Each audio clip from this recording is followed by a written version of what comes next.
तो कैसे हैं आप लोग? मैं हूँ आपका होस्ट मुस्तकीम बरोई। मुझे पता है आप लोगों को मेरी आवाज़ थोड़ी बदली-बदली लग रही होगी। अच्छा, हुआ कुछ यूँ है, इस चैनल पे जो पहले बंदे काम कर रहे थे वो 3 थे। उनकी आपस में लड़ाई हुई। इससे पहले वो एक-दूसरे का कत्ल करते, मैंने चैनल को ही खरीद लिया। उस्मान गाज़ी की भरपूर कामयाबी के बाद आज की स्टोरी का आगाज़ करते हैं। आज की स्टोरी यासिर नवाज़ ने भेजी है और वो एक ट्रैवल एजेंसी में काम करते हैं। आज जो मैं वाक़या आप लोगों को बयान करने जा रहा हूँ, ये मेरे साथ हुआ है। बात है 2021 की। ये वाक़या है श्रीलंका के शहर कोलंबो सिटी के एक होटल का, जिसका नाम तो मैं आपको शेयर नहीं कर सकता। मुझे कंपनी के एक ज़रूरी काम से श्रीलंका जाना पड़ा। मेरी फ़्लाइट शाम 7 बजे की थी और करीब 10:30 बजे एयरप्लेन श्रीलंका में लैंड किया। एयरपोर्ट से फ्री होकर होटल पहुँचे। मेरा रूम ऑलरेडी बुक था। मैं 12:30 बजे एयरपोर्ट से होटल पहुँचा और रिसेप्शन से मैंने अपने रूम की की ली और रूम के डोर ओपन किया और अपना सामान रखकर फ्रेश होने के लिए शावर लेने चला गया। मैंने फ्रेश होने के बाद नोटिस किया मेरे रूम में चारों तरफ कुछ पिक्चर्स लगी हुई हैं। एक पिक्चर में ओल्ड ब्रिटिश फैमिली है जिनके चेहरे पर एक अजीब क्रीपी सी स्माइल है और कुछ पिक्चर में मैक्सिकन गर्ल्स और कुछ पिक्चर में काउबॉयज हॉर्स राइडिंग कर रहे हैं और कुछ स्कूल गोइंग बच्चों की पिक्चर्स, और ये पिक्चर्स काफ़ी पुराने ज़माने की लग रही हैं। खैर, मैं कुछ थका हुआ था तो मैंने रूम की लाइट ऑफ करी और मैं जाके अपने बेड पे लेट गया और सोने की कोशिश करने लगा। थोड़ी देर में मुझे ऐसा फ़ील हुआ कि जो पिक्चर्स वॉल पे लगी हैं, मुझे देख रही हैं। मैंने इग्नोर किया और सो गया। नेक्स्ट डे मॉर्निंग मेरी रूटीन के मुताबिक 8 बजे आँख खुली तो मेरी नज़र दीवार पे पड़ी। तो मैंने देखा जो पिक्चर्स वॉल पे लगी थी, उनमें से कोई भी पिक्चर्स मुझे नज़र नहीं आ रही थी। ये देख के मेरे होश उड़ गए। मैं बहुत ज़्यादा डर गया। ये कैसे पॉसिबल है? पिक्चर्स तो वॉल पे ही लगी हुई थी। मैं फ़ौरन नीचे चले गया। नीचे ब्रेकफ़ास्ट की टेबल लगी हुई थी तो मैं वहाँ बैठ गया और इस इंसिडेंट को भूलने की कोशिश करने लगा। जब मैं वापस रूम में आया तो रूम सर्विस वाले रूम क्लीन कर रहे थे।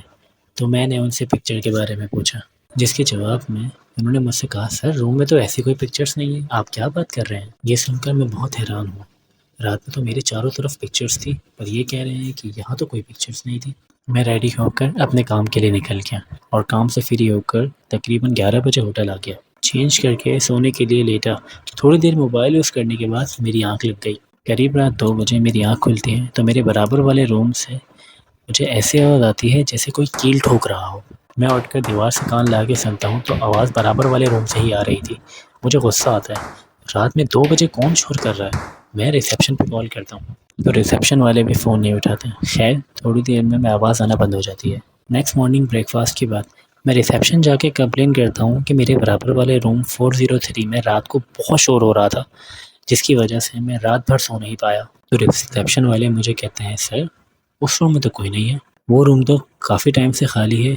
ये सुनकर मैं बहुत ज़्यादा डर जाता हूँ कि ये चल क्या रहा है इस होटल में। दोबारा रूम सर्विस वाला रूम क्लीन करने आता है तो मैं उसको ये सारा वाक़या बताता हूँ तो वो कहता है, सर ये आपका वहम होगा, वो रूम तो बंद है। खैर, दोबारा अपनी कंपनी के काम से निकल जाता हूँ। रूटीन के मुताबिक लेट नाइट होटल आता हूँ।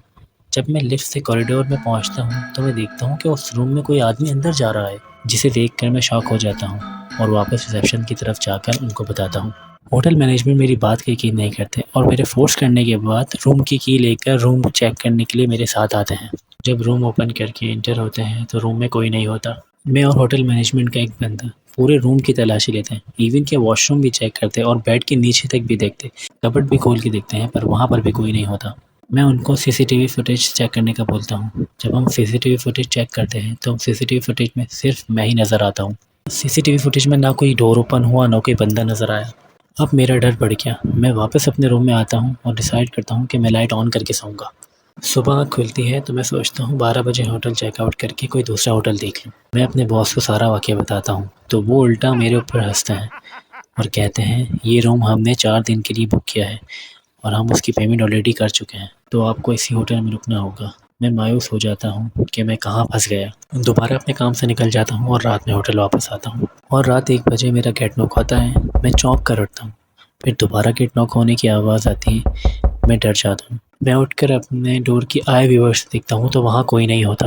मैं फिर आके सोने की कोशिश करता हूँ और लकीली मेरी आँख लग जाती है और करीब 3 बजे का वक्त मेरे डोर पे ऐसी आवाज़ आती है जैसे कोई अपने नाखूनों से गेट को खुरेद रहा हो। मैं डर के उठता हूँ और जाकर आई व्यूअर से देखता हूँ एक औरत वाइट ड्रेस में खड़ी है जिसके लंबे लंबे बाल हैं और अजीब गंदी सी साड़ी पहनी है। वो दोबारा डोर पे अपने नाखून मारती है। उसको देखकर मैं फ़ौरन रिसेप्शन पे कॉल मिलाता हूँ और 2 दफ़ा कॉल करने के बाद मेरा फ़ोन उठाते हैं। मैं उनको मदद के लिए बोलता हूँ कि कोई अजीब-सी औरत मेरे डोर को नॉक कर रही है। वो मेरा फ्लोर और रूम नंबर पूछते हैं और कहते हैं प्लीज़ आप रूम को लॉक कर लें, जब तक हम ना आए दरवाज़ा ना खोलें। वो औरत ज़ोर-ज़ोर से दरवाज़े को खुरेद रही थी। कुछ देर बाद आवाज़ आना बंद हो जाती है और अचानक मेरा डोर नॉक होता है और मैं आई व्यूवर से देखता हूँ तो 2 सिक्योरिटी गार्ड और रिसेप्शन वाला लड़का होता है। मैं जब बाहर आकर देखता हूँ तो मेरे डोर पर नाखून के निशान थे। होटल मैनेजमेंट और सिक्योरिटी गार्ड भी देखकर शॉक रह जाते हैं। ये सब क्या हो रहा है होटल में? वो मुझे कहते हैं आप हमारे साथ चलें, हम सीसीटीवी फुटेज चेक करते हैं। तो वहाँ कोई नहीं होता। मैं होटल लॉबी में बैठकर सुबह होने का वेट करता हूँ। आज मेरा लास्ट डे था। मैं होटल मैनेजमेंट को कहता हूँ कि मुझे चेकआउट करना है।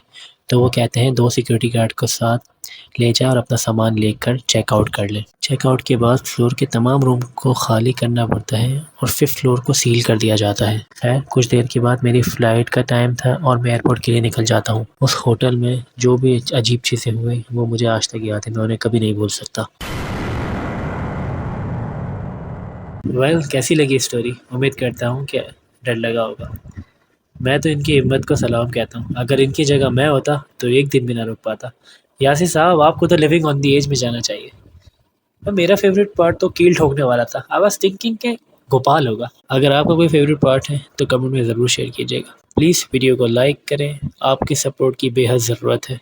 कहानी के बारे में जो भी रिव्यू है कमेंट सेक्शन में अपनी राय का इज़हार और अभी के लिए इजाज़त till next video signing off. Subscribe.